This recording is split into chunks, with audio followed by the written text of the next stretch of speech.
Welcome to episode 10 of the Compact Coaster series. This is what we're going to be building today. I hope you enjoy the video. Let me know what you think down in the comments. If you do like it, hit the thumbs up. If you don't, let me know by giving it a thumbs down. And if you want to see some more content, just make sure to subscribe to the channel.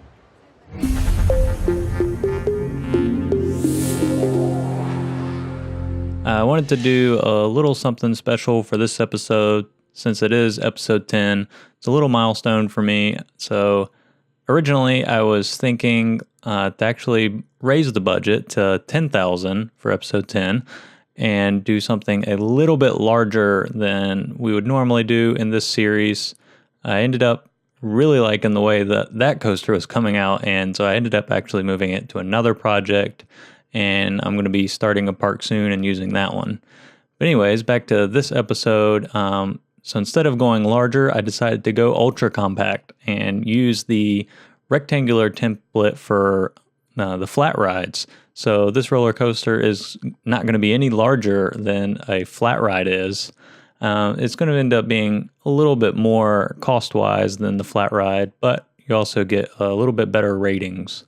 But anyway, so straight into this build, I went for the, it's like a Eurofighter kind of coaster, I believe. And I figured this would be a fun one to do for such a tight footprint because it's got that very signature vertical lift.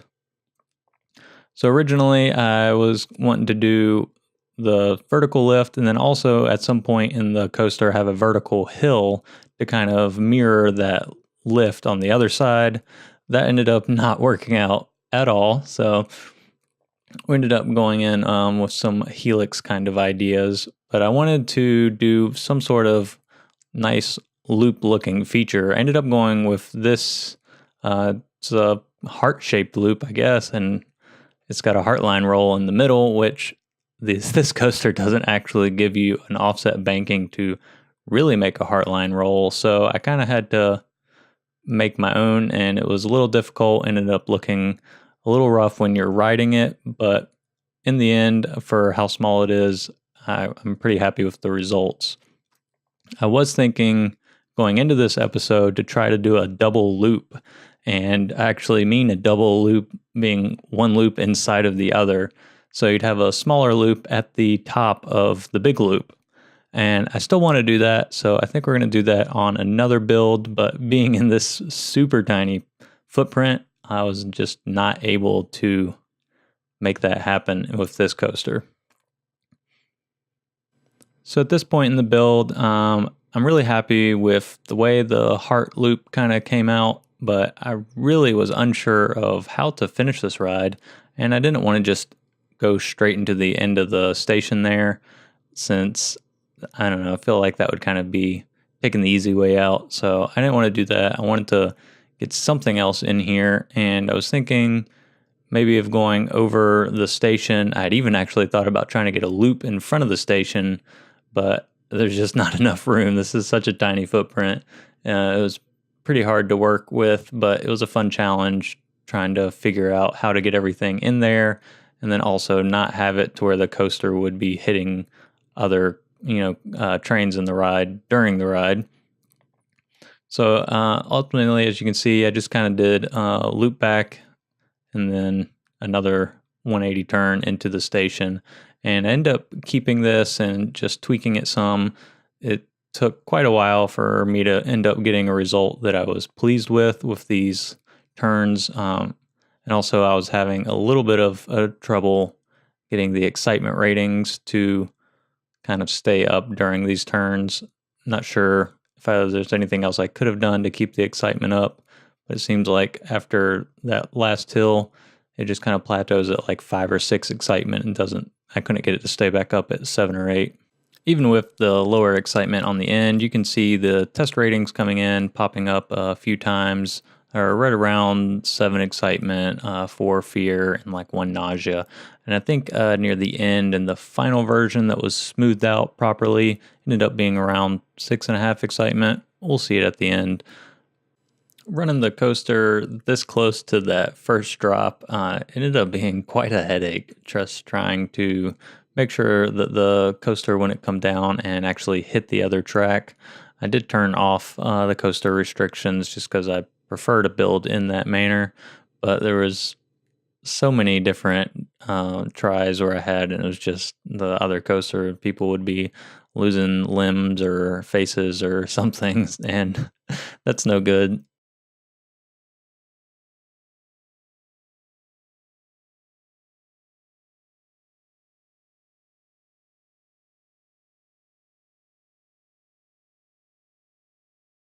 Since the bottom coasters caused the supports to break out for this one, I wanted to add in some custom supports for the center portion of our big loop, and then also to kind of grab this overbanked turn near the end of it.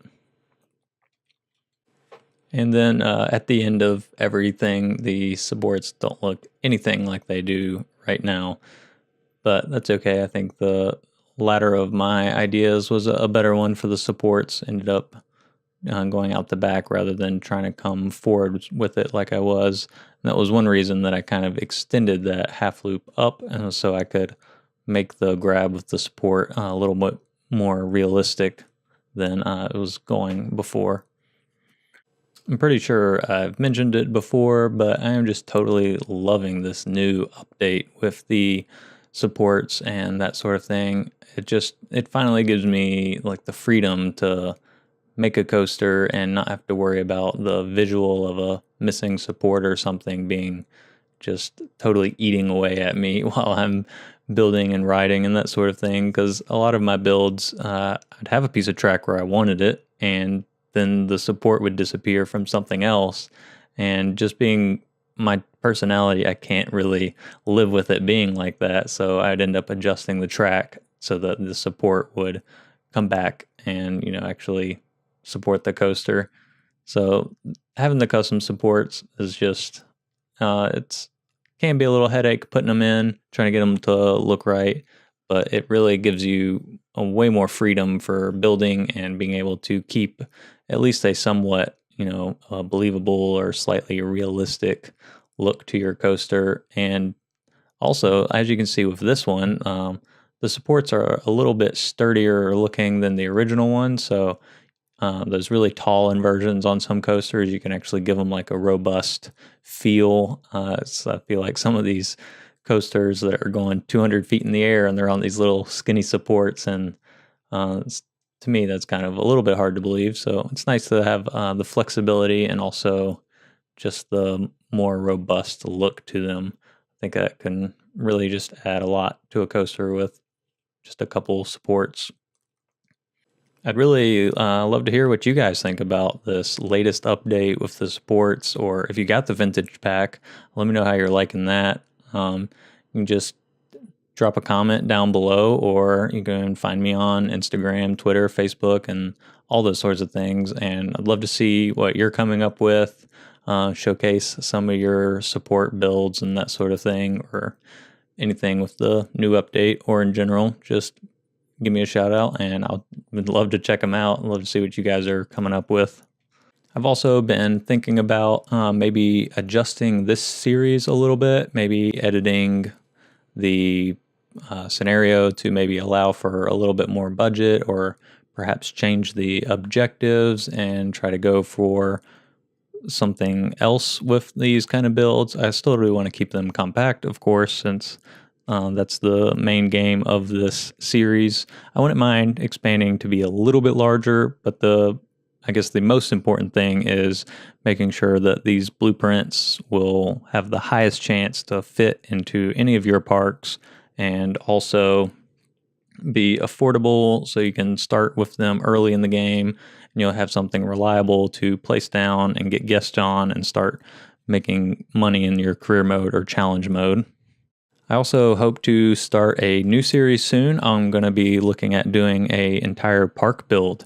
I know those have been pretty popular among a lot of YouTubers and just players in general. It's a very natural next step after you end up doing career mode for a lot. You do a bunch of blueprints. The next thing is to make a complete cohesive park, and I'm going to be starting on that soon. I've started one ride that I'm going to kind of have as my premier feature ride, and I'm going to end up doing some scenario editing to kind of prep the landscape, and that sort of thing. But anyways, I started rambling there on a little sidetrack. Thanks so much for watching this video. I hope you find a place for this super compact coaster in one of your parks. I know it will fit. It is so compact, so let me know what you think about it. I'd love to hear from you in the comments, and we'll leave you with one last ride of the ride, and I will catch you guys in another video.